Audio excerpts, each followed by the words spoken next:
अच्छा चलो आज ना हम केमिकल बॉन्डिंग को अपना कंटिन्यू करते हैं। हमारे पास कोवेलेंट बॉन्डिंग हमने ज़्यादातर जो थी हमने कवर कर ली हुई यहाँ पे।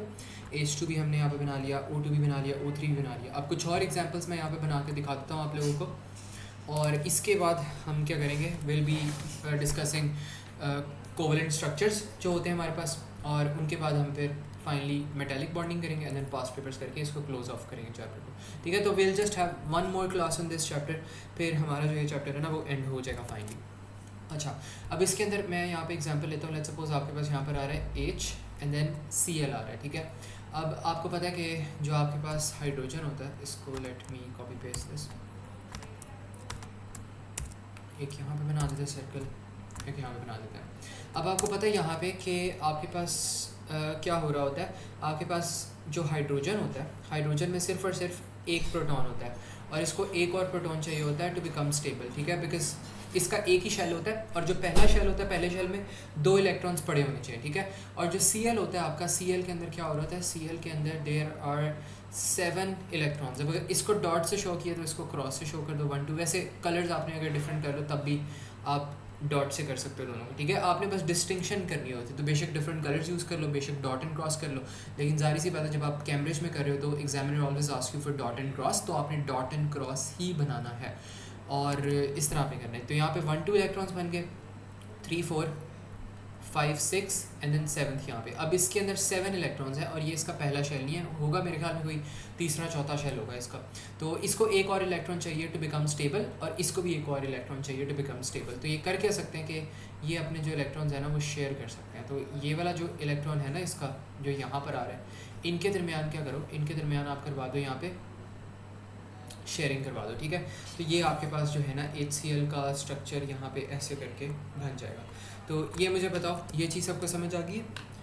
इसमें किसी को कोई कन्फ्यूजन हो? Rayan, Hiba, Salar, Huriya, is it clear? अभियान ही है आज, अभियान को कोई टैग करे, कहाँ पर रह गया?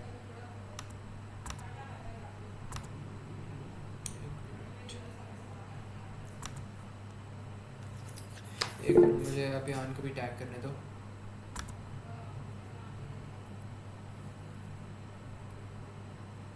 ओके चलो सही है।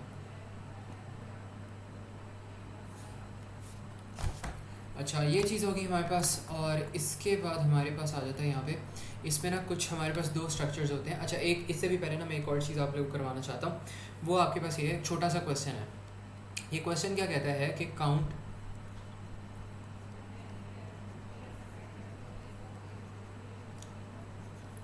How many electrons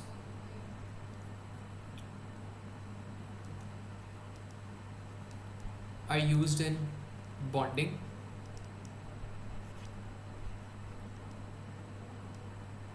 below. ठीक है, तो इसमें हमारे पास क्या होगा, लेट्स सपोज आपके पास है x, और जो ये x वाला एलिमेंट है ये आपके पास कनेक्टेड है y से, and this is further connected to h and this is connected to O। ठीक है, तो हमने फाइंड आउट करना है कि कितने यहाँ पे इलेक्ट्रॉन्स हैं जो कि इन्वॉल्व इन बॉन्डिंग है। तो आप यहाँ पे काउंट कर लो, count the number of lines. तो आप यहाँ पे करो, जो आपके पास पेयर्स आ रहे हैं, पेयर्स आपके पास कितने आ रहे हैं, पेयर जो है वो है 1 2 3 4 5 6 पेयर्स हैं। तो टोटल इलेक्ट्रॉन्स जो आपके पास आएंगे वो आपके पास कितने आ जाएंगे, total electrons involved in bonding are 6 into 2 equals to 12। ठीक है, तो there are 12 electrons that are actually involved in bonding। तो ये मुझे बताओ, ये सबको समझ आता है? रेयान, हिबा, सलार, अभियान एंड हुरिया। ठीक है, तो इसमें आपने क्या करना है, आपके पास जो लाइंस होती है ना, ये लाइंस बेसिकली एक सिंगल पेयर को रिप्रेजेंट कर रही हैं, और एक पेयर के अंदर 2 इलेक्ट्रॉन्स होते हैं। तो अगर आपके पास जो पेयर्स आ रहे हैं, पेयर्स आपके पास 6 पेयर्स आ रहे हैं, तो 6 पेयर्स को आपने मल्टीप्लाई करना है 2 इलेक्ट्रॉन से, तो आपके पास यहाँ पे जो आंसर है ना वो फाइनली आपके पास आ जाएगा। ठीक है, तो this is how you do it. तो इस तरह आप काउंटिंग कर सकते हो। अब आपके पास है यहाँ पे 2 तरह की चीज़ें आती हैं। एक आपके पास आता है इस चैप्टर के अंदर वीक कोवेलेंट बॉन्ड्स आते हैं आपके पास, या आप कह लो वीक कोवेलेंट बॉन्ड्स को आप कह लो सिंपल मॉलिक्यूलर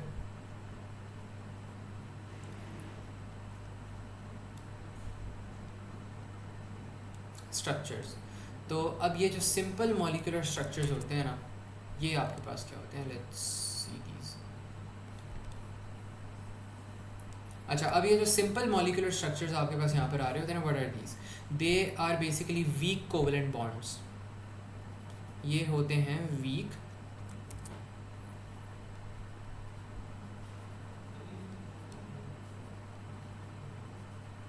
कोवेलेंट बॉन्ड्स। और फिर आप कह सकते हो कि वीक कोवेलेंट बॉन्ड्स के साथ ही साथ यहाँ पे क्या होता है, इनके अंदर low melting and boiling points होते हैं। Low melting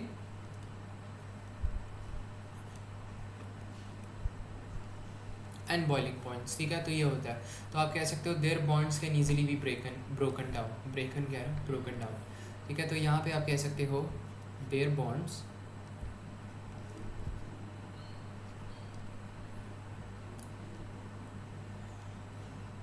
are easily broken, ठीक है। तो इनके जो बॉन्ड्स होते हैं वो ईजिली ब्रोकन हो जाते हैं। इसके बाद आपके पास क्या आते हैं, इसके बाद आपके पास आते हैं strong macromolecular structure. Strong covalent bonds कह दो या आप कह दो स्ट्रॉन्ग मैक्रो मॉलिक्यूलर स्ट्रक्चर्स। अब what is meant by strong macromolecular structures? ये आपके पास क्या होते हैं, इनकी जो प्रॉपर्टीज़ होती हैं, these are strong covalent bonds. ये बहुत ज़्यादा स्ट्रॉन्ग होते हैं बॉन्ड्स, तो आप कह सकते हो कि these are strong covalent bonds first of all. और सेकेंड रीज़न में हमारे पास ये आ रहा था कि इनके अंदर high melting and boiling points होते हैं। जाहिर सी बात है, अगर स्ट्रॉन्ग है तो आपके पास हाई मेल्टिंग पॉइंट होगा एंड बॉइलिंग पॉइंट होगा। तो यहाँ पर आप कह सकते हो हाई मेल्टिंग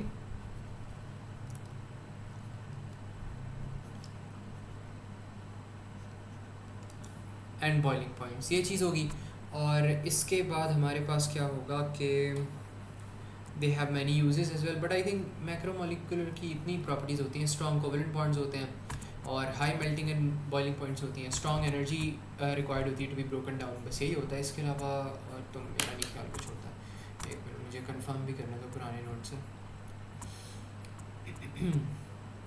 पढ़ना हमने क्या है, अच्छा ठीक है, ये भी आप लिख सकते हो।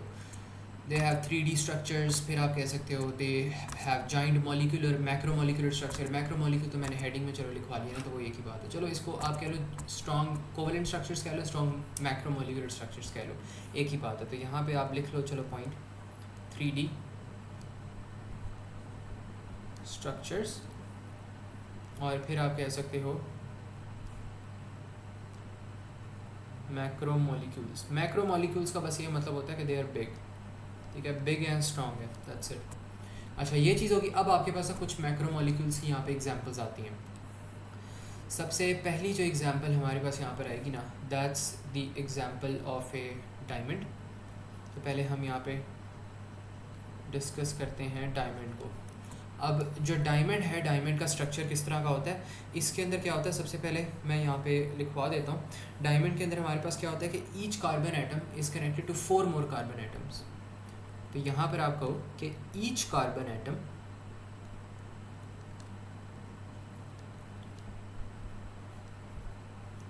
Is connected to 4 more carbon atoms. एक ये चीज़ होगी। और इसका अगर स्ट्रक्चर मैं डिस्क्राइब करूँ तो एक ये है बॉन्ड, और एक इसके साथ ये वाला बॉन्ड आ रहा है, एक ये वाला बॉन्ड आ रहा है, एक ये वाला बॉन्ड आ रहा है, और एक यहाँ पर भी बीच में आ रहा है। तो ये क्या हो गया, 4 यहाँ पे ना आपके पास बॉन्ड्स बन गए। तो इसी तरह आपके पास यहाँ पर ये आ जाएगा, एंड देन ये आ जाएगा, ये चीज़, एंड देन ये चीज़, एंड देन इसको कंटिन्यू करो, ये यहाँ पर आपके पास इस तरह, एंड देन इस तरह। और अगर इसको देखो तो ये यहाँ पे इस तरह, ऐसे ऐसे एंड देन ऐसे, ठीक है। तो इस तरह का जो स्ट्रक्चर होता है ये आपके पास होता है कार्बन का स्ट्रक्चर होता है, ठीक है। अब यहाँ पे आपने यहाँ पे लिख लिया पॉइंट कि आपके पास यहाँ पे जो हर कार्बन का एटम होता है, it is connected to 4 more carbon atoms. तो अगर हर एक कार्बन एटम्स आपका और कार्बन एटम से कनेक्टेड है ना, तो इसका क्या मतलब है कि आपके पास जो स्ट्रक्चर बन रहा है ना, स्ट्रक्चर आपके पास बन रहा है टेट्राहीड्रल स्ट्रक्चर बन रहा है, ठीक है। तो ये होता है आपके पास। तो यहाँ पे आप कह सकते हो कि it has a tetrahedral structure, tetrahedral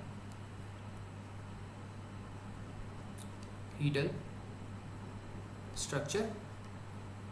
और इसके साथ अगर एक पॉइंट ऐड करना चाहो तो यहाँ पे बस आप लिख लो 3D टेट्राहीड्रल स्ट्रक्चर, एक ये पॉइंट हो गया। और इसके बाद आप अगर यहाँ पे गौर करो कि क्या ये इलेक्ट्रिसिटी कंडक्ट करेगा कि नहीं। अच्छा, अब ये जो सारे हैं ना, ये आपके पास सारे कार्बन के एलिमेंट्स हैं, ठीक है। ये भी कार्बन है, ये भी कार्बन है, ये भी कार्बन है, ये भी carbon, carbon carbon carbon carbon carbon carbon and so on and so on. तो ये सारे जो है ना, ये कार्बन के एटम्स हैं जो कि एक साथ यहाँ पे ना कनेक्टेड हैं। तो इस तरह के डायग्राम्स में क्या होता है कि आपके पास कार्बन का अगर आप पीरियोडिक टेबल में देखो ना, तो कार्बन के लास्ट वाला जो शेल है, कार्बन के लास्ट शेल में कितने इलेक्ट्रॉन्स होते हैं? कार्बन के लास्ट शेल में 4 इलेक्ट्रॉन्स होते हैं। तो उसको 4 और इलेक्ट्रॉन चाहिए होते हैं टू गेन स्टेबिलिटी। तो यहाँ पे क्या हो रहा है, यहाँ पे आपके पास एक जो कार्बन एटम है वो आगे 4 और कार्बन एटम से कनेक्टेड है। तो इसका क्या मतलब है? इसका मतलब ये है कि सारे के सारे आपके जो इलेक्ट्रॉन्स हैं वो बॉन्डिंग के अंदर यूज़ अप हो रहे हैं। तो आपके पास कोई भी फ्री इलेक्ट्रॉन है ही नहीं, क्योंकि एक कार्बन है और एक कार्बन को 4 और इलेक्ट्रॉन चाहिए टू बिकम स्टेबल। और जो सारे के सारे 4 इलेक्ट्रॉन्स हैं वो उसने बॉन्डिंग में खर्च कर लिए हैं, वो उसने बॉन्डिंग में शेयरिंग के लिए यूज़ करनी है। तो इसका क्या मतलब है कि आपके पास there is no free electron left that conducts electricity, ठीक है। तो ये इसका यहाँ पे मतलब होता है। तो ये मुझे पॉइंट समझाओ, पॉइंट बताओ, ये पॉइंट सबको समझ आया कि नहीं आया, कि इसके अंदर एक कार्बन 4 और कार्बन एटम्स के साथ कनेक्टेड है और हर कार्बन एटम अपने 4 एटम्स किसी और के साथ शेयर कर रहा है। तो इसका मतलब है कि कार्बन के पास कोई भी जो इलेक्ट्रॉन होता है वो फ्री अवेलेबल नहीं होता, तो वो इलेक्ट्रिसिटी कंडक्ट कर ही नहीं पाता। अच्छा, इसमें मैं दिखाता हूँ, देखो इसमें पता क्या हो रहा है सलार, इसमें आपके पास ये कार्बन है, एक जो कार्बन है उसके अंदर 4 इलेक्ट्रॉन्स हैं। एक यहाँ पे ये इलेक्ट्रॉन है, ये इलेक्ट्रॉन है, ये इलेक्ट्रॉन है और ये इलेक्ट्रॉन है। और एक दूसरा आपके पास यहाँ पे कार्बन है, उसका एक ये इलेक्ट्रॉन है, ये इलेक्ट्रॉन है, ये इलेक्ट्रॉन है, ये इलेक्ट्रॉन है। अब ये क्या करते हैं, ये दोनों स्टेबल बनने के लिए शेयर कर लेंगे, ये इसको भी शेयर कर लेंगे, इसको भी शेयर कर लेंगे, ये भी शेयर हो जाएगा, ये दोनों भी शेयर हो जाएगा। तो सारे के सारे जो यहाँ पे इलेक्ट्रॉन्स हैं वो किस में यूज़ हो गए? बॉन्डिंग करने में यूज़ हो गए। तो यहाँ पर भी यही हो रहा है, हर कार्बन एटम से कनेक्टेड है, तो वो आपस में अपने इलेक्ट्रॉन सारे के सारे शेयर कर रहे हैं। तो there is no valence electron, no free valence electron left to conduct electricity. Electricity हमेशा इलेक्ट्रॉन्स कंडक्ट करते हैं, और अगर इलेक्ट्रॉन सारे बॉन्डिंग में आप यूज़ अप कर रहे हो तो कोई इलेक्ट्रॉन बचेगा ही नहीं जिससे आप इलेक्ट्रिसिटी कंडक्ट करवाओ, ठीक है। तो ये पॉइंट है। तो ये बताओ सलार, क्लियर हुई ये बात या नहीं?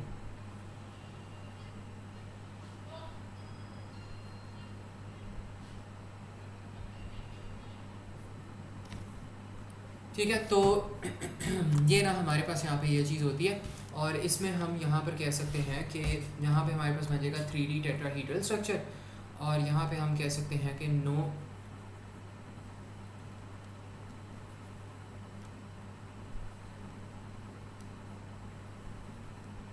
Free valence electrons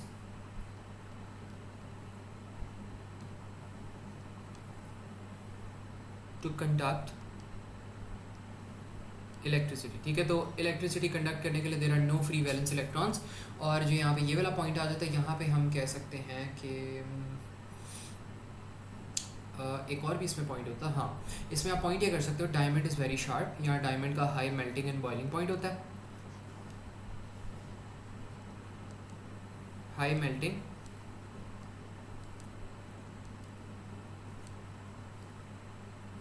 and boiling point. और यहाँ पे आप लिख सकते हो शार्प भी होता है, और आप कह लो E.G यूज्ड इन ज्वेलरी और ड्रिलिंग वगैरह में या कटिंग वगैरह में यूज़ हो जाता है। तो ड्रिलिंग कह लो या आप कह लो कि ज्वेलरी वगैरह में ना ये यूज़ होता है। तो these are its very common uses. अब यहाँ पे एक चीज़ मैं यहाँ पे लिखवा रहा हूँ, एक टेबल में बनवा रहा हूँ बिफोर दिस। अब यहाँ पे ना एग्जामिनर आपको ट्रिक करता है और एग्जामिनर बच्चों को कंफ्यूज करता है। अब आपके पास 2 तरह की प्रॉपर्टीज़ हो सकती हैं।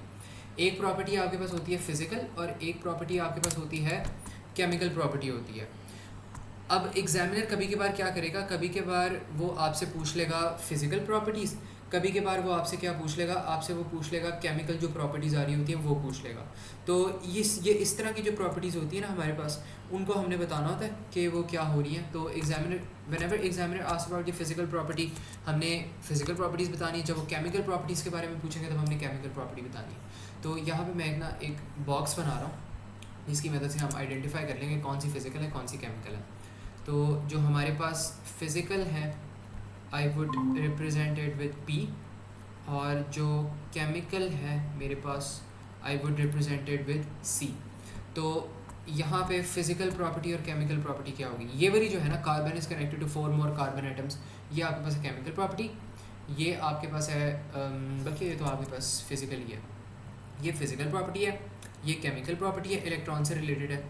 एंड देन ये भी केमिकल प्रॉपर्टी है और ये आपके पास है फिजिकल प्रॉपर्टी है। ठीक है, तो these are its physical property, और ये आपने ना यहाँ पे उसको इसी तरह डिस्क्राइब करना होता है। ठीक है, तो ये चीज़ होगी। इसके बाद आपके पास क्या चीज़ आ जाती है, आपके पास आ जाता है यहाँ पे ग्रेफाइट आ जाता है। तो let's discuss graphite as well. Graphite का भी मैक्रोमोलिकुलर स्ट्रक्चर होता है और एक जॉइंट कोवेलेंट स्ट्रक्चर वो बनाता है। ठीक है, तो ग्रेफाइट में अब क्या होता है, ग्रेफाइट में आपके पास ना हेक्सागोनल स्ट्रक्चर होता है। हेक्सागोनल का क्या मतलब है मैं समझाता हूँ। तो आप यहाँ पे कह दो कि इसका जो स्ट्रक्चर है it's a 3D hexagonal structure. तो there is a 3D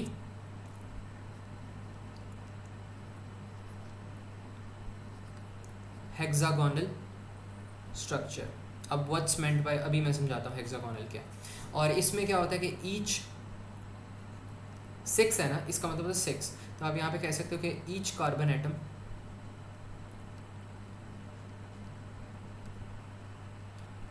is linked to 6 others. अब what do we mean by this? Let's see that. इसमें हमारे पास ये एक एटम आ रहा है और ये एक एटम है, ये दूसरा एटम है, ये तीसरा है, ये हमारे पास आ गया। And then we have this, और फिर हमारे पास ये है 1 2 3 4 5 6, तो पूरे हो गए। ठीक है, तो इस तरह करके ना हमारे पास यहाँ पे एक स्ट्रक्चर बनता है। एक हमारे पास, इसको थोड़ा सा छोटा कर देते हैं, एक हमारे पास यहाँ पे बन रहा है, एक हमारे पास नीचे बन रहा होगा। ये क्या होगा,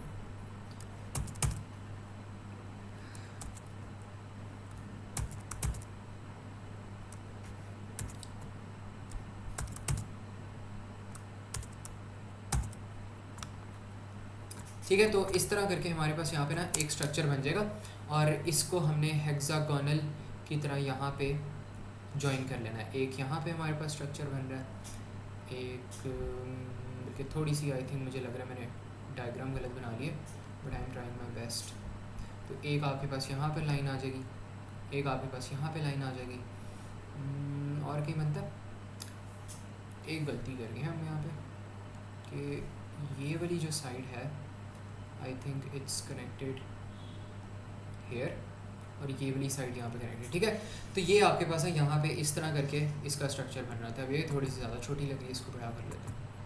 ठीक है, ये आपके पास आ गया यहाँ पे डायमंड आ गया, और ये आपके पास यहाँ पर आ गया ग्रेफाइट आ गया। अब ग्रेफाइट में क्या होता है, ग्रेफाइट में ना आपके पास इस पॉइंट पे भी इस तरह कार्बन एटम्स है, यहाँ पे भी कार्बन एटम्स है, यहाँ पर भी कार्बन एटम्स है, यहाँ पर भी कार्बन एटम्स है, यहाँ पर भी कार्बन एटम्स है, और यहाँ पर भी कार्बन, यहाँ पर भी कार्बन, यहाँ पर भी carbon, here is carbon as well, here is carbon as well, here here and then here here and then here. ठीक है, तो इस तरह करके आपके पास क्या होता है, आपके पास ना एक यहाँ पे एक स्ट्रक्चर टाइप बन जाता है। ठीक है, तो एक स्ट्रक्चर टाइप आपके पास यहाँ पे ना लेयर टाइप एक चीज़ बन जाती है।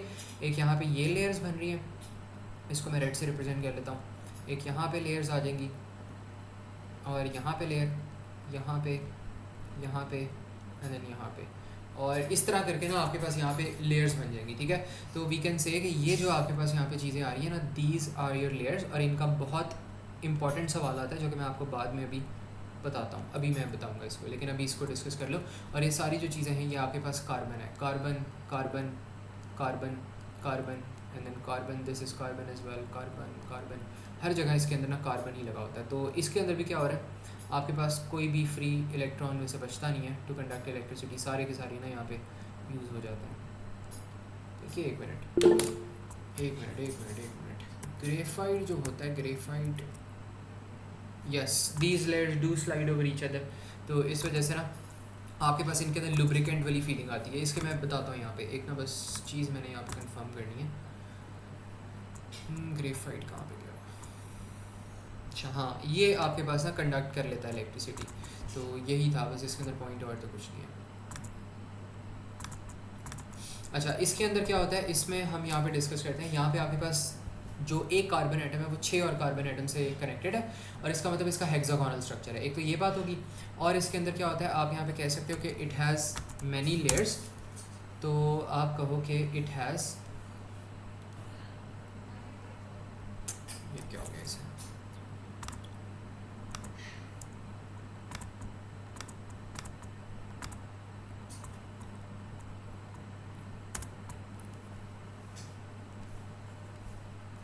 तो यहाँ पर ना आपको it has many layers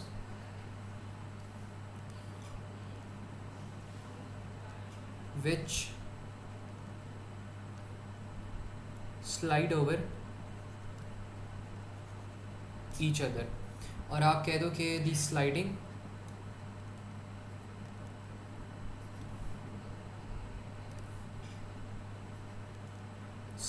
gives a, अभी मैं डायरेक्ट एक क्वेश्चन का आंसर लिख रहा हूँ, gives a slippery feeling which allows it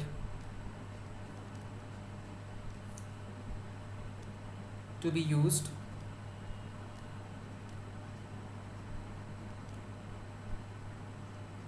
as a lubricant. ठीक है, तो इसको आप लुब्रिकेंट ना यहाँ पे एज अ लुब्रिकेंट आप यहाँ पे यूज़ कर सकते हो।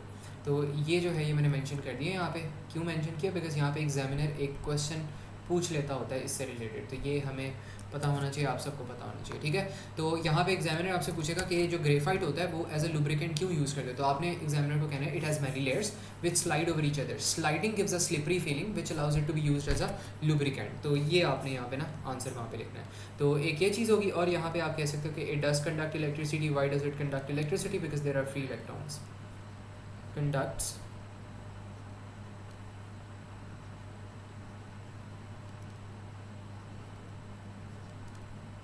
electricity due to free electrons. ठीक है, तो फ्री इलेक्ट्रॉन की मदद से यहाँ पे क्या होता है कि आप ना यहाँ पे जो इलेक्ट्रिसिटी होती है वो आप सक्सेसफुली कंडक्ट करवा सकते हो। तो ये यहाँ पे ग्रेफाइट के बारे में पॉइंट्स। और हाँ, बस इसके यूजेस एंड में आ जाते हैं। यूजेस क्या होते हैं, आपकी जो पेंसिल्स होती हैं ना, पेंसिल की जो लेड्स होती हैं, पेंसिल की जो लेड होती है उसके अंदर ग्रेफाइट होता है। फिर आपके पास जो लुब्रिकेटिंग ऑयल्स होते हैं, लुब्रिकेंट्स आपके पास ऑयल्स होते हैं। ठीक है, तो ऑयल्स के अंदर यूज़ होता है, इंजन ऑयल के अंदर यूज़ होता है। तो ये सारी चीज़ें हैं ग्रेफाइट के। तो ये ग्रेफाइट मुझे बताओ, ये समझ आ गया। अभी जो ग्रेफाइट, डायमंड हो गया, सिलिकॉन ऑक्साइड हो गया, ये तीनों चीज़ें बहुत इंपॉर्टेंट है। इनके ऊपर सेपरेट क्वेश्चन आते हैं, और 8-10 मार्क्स के क्वेश्चन आराम से एग्जामिनर पूछ सकता है। तो अगर कोई भी मसला और प्रॉब्लम हो तो पूछ लेना। सलार, अभियान, हिबा एंड हुरिया कंफर्म कर दो।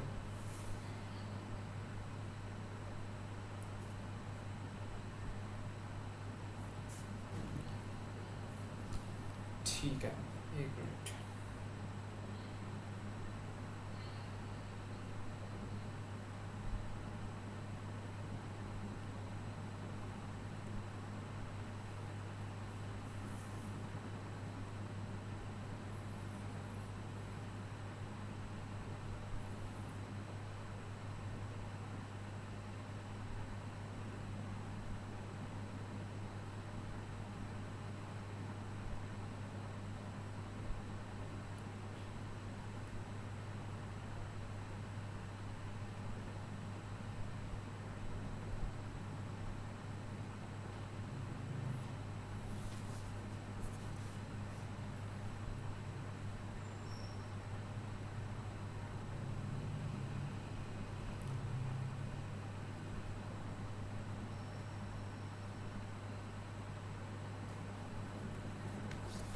अच्छा चलो, ये चीज़ होगी हमारे पास।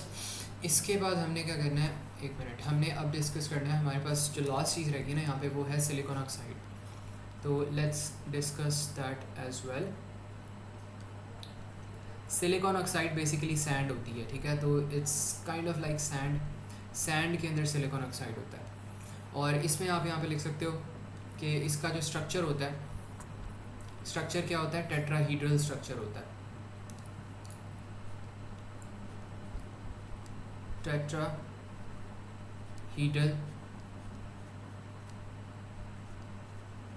स्ट्रक्चर। और दूसरा पॉइंट ये होता है कि इसके अंदर आप कह सकते हो कि 3D स्ट्रक्चर तो होता ही होता है, लेकिन उसके साथ साथ कंडक्ट नहीं करता electricity. No free electrons to conduct electricity. ठीक है, तो इलेक्ट्रिसिटी कंडक्ट करने के लिए भी यहाँ पे कोई हमारे पास ना फ्री इलेक्ट्रॉन्स नहीं होते। एक ये चीज़ होगी हमारे पास। और इसके बाद हम यहाँ पे कह सकते हैं कि और भी इसमें पॉइंट्स है। 3D स्ट्रक्चर चलो लिख लो, high melting and boiling point भी होता ही है। High melting and boiling point. और इसमें कुछ ऐसा हो रहा होता था कि आपके जो 2 कार्बन एटम्स हैं ना, वो 4 ऑक्सीजन के एटम से कनेक्टेड होते हैं, ऐसा कुछ हो रहा होता था। यहाँ इससे कुछ चलाता है, 1 मिनट इसमें जो है वेरीफाई करने दो। Silicon oxide structure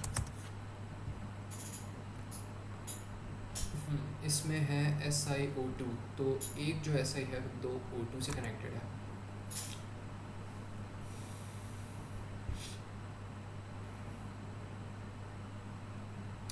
one oxygen connected to 3।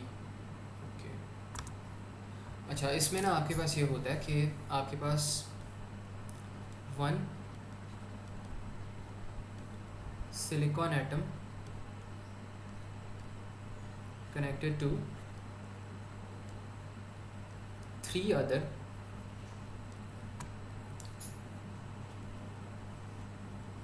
Oxygen atoms. ठीक है, तो यहाँ पे आपके पास क्या हो रहा था, आपके पास एक यहाँ पे है सिलिकॉन एटम और यहाँ पे आ रहा है कार्बन, यहाँ पे आ रहा है कार्बन, यहाँ पे आ रहा है कार्बन। ठीक है, ये चीज़ होगी। और यहाँ पर आ रहा है आपके पास सिलिकॉन, यहाँ पे आ रहा है आपके पास carbon, carbon and then carbon. तो यहाँ पे मेंशन कर लो, ये कार्बन है, कार्बन है, कार्बन है, कार्बन, कार्बन, कार्बन, और बीच में आपके पास क्या आ रहा है, सिलिकॉन आ रहा है। तो ये ऐसा है, ये ऐसा है। ठीक है, तो ये इस तरह करके ना इसका स्ट्रक्चर होता है। और बाकी ये वाली जो मैंने बात की थी ना, इसमें होता है कि each carbon atoms connected to 4 more carbon atoms. इसकी जगह आप यहाँ पे लिख लो कि एक जो कार्बन एटम होता है ना, वो कनेक्टेड होता है टू 3 मोर कार्बन एटम्स। तो that makes up a tetrahedral structure. एक ही बात है जो हमने यहाँ पे की है ना, डायग्राम में कोई यहाँ पे चेंज स्पेसिफिक करने वाली बात नहीं है। तो इस तरह करके आप यहाँ पे लिख सकते हो। बाकी आप कह सकते हो कि इसके यूजेस क्या होते हैं। यूजेस आप कह लो कि सैंड वगैरह में यूज्ड होता है। और लेट मी बस कंफर्म, पेंसिल्स वगैरह नहीं, ये तो नहीं है। सैंड्स ठीक है, वही लिखवाया हुआ मैंने यहाँ पे, इसमें यूज़ होता है। बाकी इसके बाद तो मेटेलिक बॉन्डिंग आ जाती है, ये हम बाद में देख लेंगे। एक ये वाला अच्छा क्वेश्चन है, लेट्स सी दिस।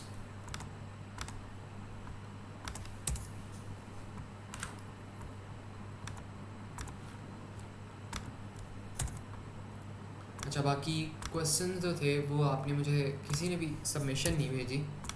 10 क्वेश्चन मैंने कहते हैं एटलीस्ट करने हैं।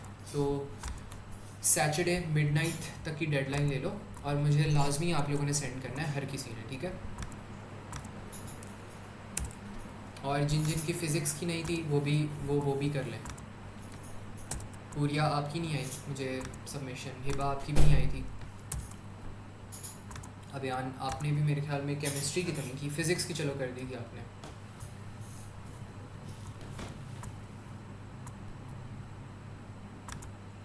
ठीक है, तो देख लेना जो भी पेंडिंग वगैरह असाइनमेंट्स होंगी, अटेम्प्ट दोस।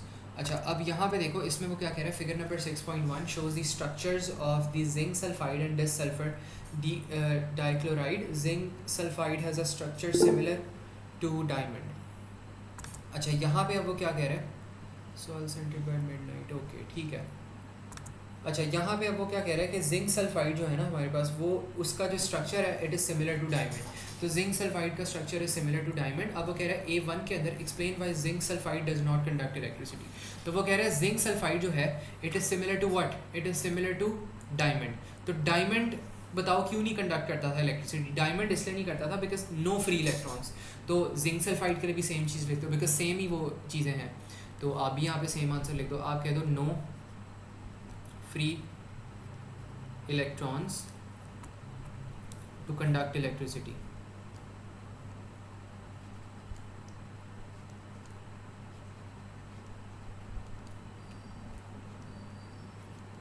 ठीक है, no free electrons to conduct electricity. And then यहाँ पर आप कह दो predict one other physical property of zinc sulphide. तो one other physical property of zinc sulphide हमारे पास क्या हो सकती है? Let me think. आपके पास फिजिकल प्रॉपर्टी अब डायमंड की कोई बता दो तो आपके पास हो जाएगी। डायमंड की क्या थी? Tetrahedral structure. क्या ये उन्होंने लिखा हुआ था? शोज द स्ट्रक्चर ऑफ, हाँ ये कह दो कि it has a tetrahedral structure.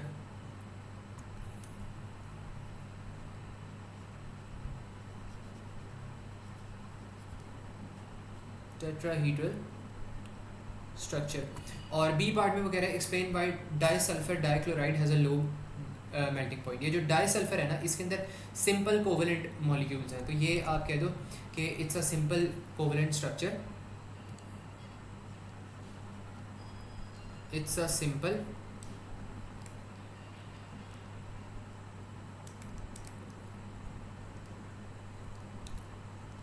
Covalent structure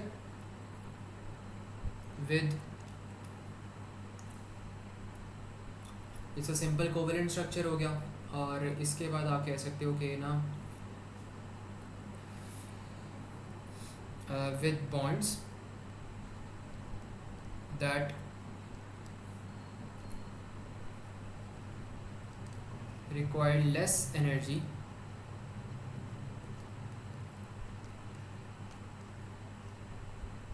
to be broken। तो ये हो जाएगा। अब वो कह रहे हैं complete figure number 6.2 to show the dot and cross diagram for the electronic configuration of the disulphur dichloride. तो क्लोरीन को एक एक इलेक्ट्रॉन चाहिए टू बिकम पॉजिटिव, और जो सल्फर आपके पास होता है, सल्फर आई थिंक सल्फर को क्या चाहिए होता है? सल्फर के अंदर किसी को याद है कि क्या उसका पीरियोडिक टेबल होता था सल्फर का? सल्फर में मेरे ख्याल में, एक minute let us check, sulphur कहाँ पर है, कितने उसके वैलेंस शेल्स हैं, तो हमें बॉन्डिंग हो जाएगी। सल्फर कहाँ पे है? यहाँ पे कहीं होगा। This is sulphur. सल्फर कौन से ग्रुप में है? 6th ग्रुप में। तो इसका मतलब उसके वैलेंस इलेक्ट्रॉन्स कितने हैं? 6 वैलेंस इलेक्ट्रॉन्स है उसके। तो मैं यहाँ पे कह सकता हूँ कि जो सल्फर के वैलेंस इलेक्ट्रॉन्स हैं वो हैं 6 हैं। तो उसको 2 और चाहिए टू बिकम स्टेबल। तो यहाँ पे हम बना लेते हैं 1 2 3 4 एंड देन 5th यहाँ पर आ जाएगा और 6th यहाँ पर आ जाएगा। बल्कि 6th और 7th भी ना आप यहाँ पर कर लो, यहाँ पे इसको कर लो एंड देन यहाँ पर ये कर लो। ठीक है, तो सल्फ़र टू सल्फ़र 2 शेयर होंगे, 2 शेयर होंगे, और सल्फ़र टू क्लोरीन 1 शेयर होगा। क्लोरीन के अंदर कितने होते हैं? 1 2 3 4 5 6 एंड देन 7। क्या ये क्लोरीन अब स्टेबल हो गया? हो गया। 7 थे, एक इसने रेड वाला इसके साथ सल्फर के साथ शेयर किया, 8 कंप्लीट हो गए, स्टेबल हो गया। अब इसके अंदर कितना आ रहा है? सल्फर के अंदर 1 2 3 4 5 6 7 इलेक्ट्रॉन्स आ रहे हैं। इस सल्फर को अब 1 इलेक्ट्रॉन और चाहिए टू बिकम स्टेबल। तो what it can do is कि ये भी एक अपना शेयर कर ले, बल्कि इसको यहीं पे रहना दो, ये भी एक शेयर कर सकता है अपना। तो यहाँ पे एक आपके पास हो जाएगा, एक इसका हो जाएगा 1 2 3 4 5 एंड देन 6, और ये जो है ये शेयर कर लिए। बल्कि अच्छा अभी ये क्लोरीन से भी तो आएगा। तो 1 2 3 4 5 6 एंड देन 7। अब देखो सारे कंप्लीट हो गए कि नहीं? पहले इसको देखो, क्या यहाँ पे आपके पास 8 इलेक्ट्रॉन्स आ रहे हैं 1 2 3 4 5 6 7 8 इलेक्ट्रॉन्स पूरे हो गए। और यहाँ पर अब देखो क्या 8 इलेक्ट्रॉन पूरे हो रहे हैं? 1 2 3 4 5 6 7 8 हो गया। एंड देन अब आपने क्या करना है? अब आपने चेक करना है इसको, क्या यहाँ पे 8 इलेक्ट्रॉन पूरे हो रहे हैं? 1 2 3 4 5 6 7 8 यस हो गए। और अब आप यहाँ पर चेक करो, क्या यहाँ पर आपके पास पूरे हो रहे हैं? 1 2 3 4 5 6 7 8 हो रहे हैं। तो ये आपके पास एक एक्यूरेट यहाँ पे डायग्राम बन गई। तो ये मुझे बताओ, ये चीज़ सबको क्लियर हुई है? किसी को इसमें कोई कन्फ्यूजन हो तो बताओ। Any confusion at all? Salaar, अभियान, हुरिया, हिबा, ओके, अभियान और हुरिया अभी बताओ। ओके ठीक है। और इसके बाद अब हमने क्या करना है, यहाँ पर हमारे पास आ जाता है, अब यहाँ पे भी वो हमें कह रहे हैं, वो कह रहे हैं sulphur dichloride ClCsCl has a simple molecular structure, dot and cross इसकी बनानी है। तो मतलब ये भी बहुत आसान है, क्या ही है इसमें मसला।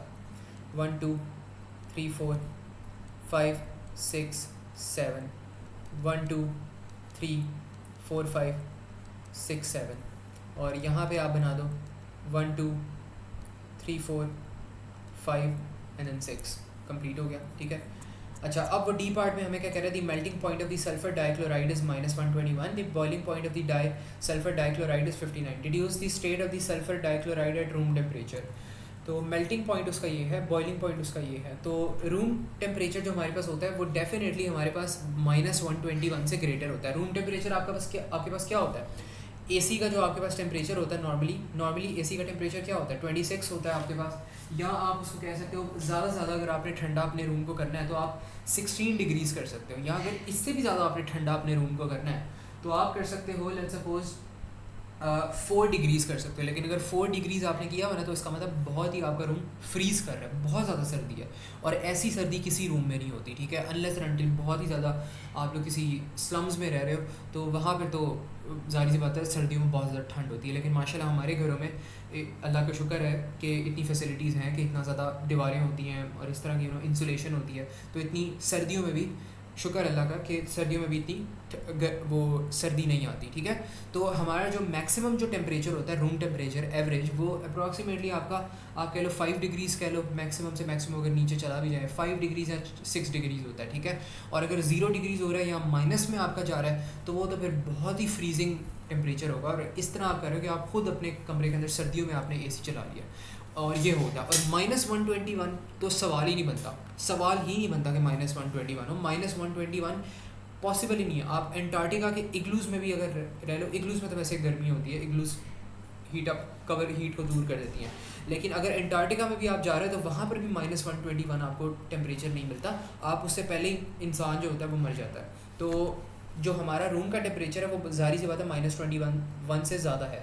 तो अगर हमारा जो रूम टेम्परेचर है वो इसके मेल्टिंग पॉइंट से ज़्यादा है तो इसका मतलब ये तो सल्फर डाइक्लोराइड हमारे रूम टेम्परेचर में भी मेल्ट कर जाएगा, बिकॉज हमारा रूम का जो टेम्परेचर होता है वो -121 से ज़्यादा होता है।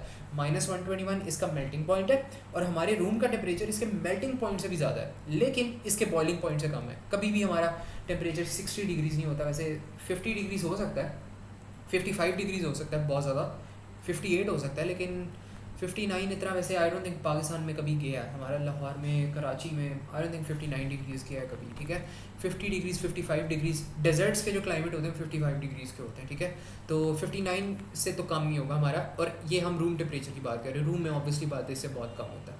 तो ज़ाहिर सी बात है वो मेल्ट तो कर गया ऑलरेडी, लेकिन वो बॉयल नहीं कर रहा, तो इसका मतलब उसकी स्टेट क्या होगी, लिक्विड स्टेट होगी। अगर वो मेल्ट कर गया ऑलरेडी तो it's in a liquid state. तो यहाँ पे आप कह लो liquid state,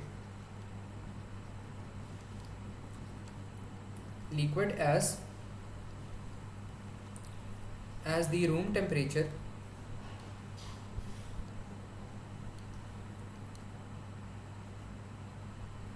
is greater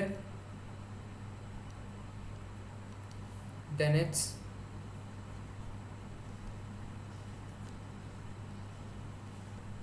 melting point। ठीक है, तो ये हमारे पास पॉइंट होगा। ये मुझे बताओ ये चीज़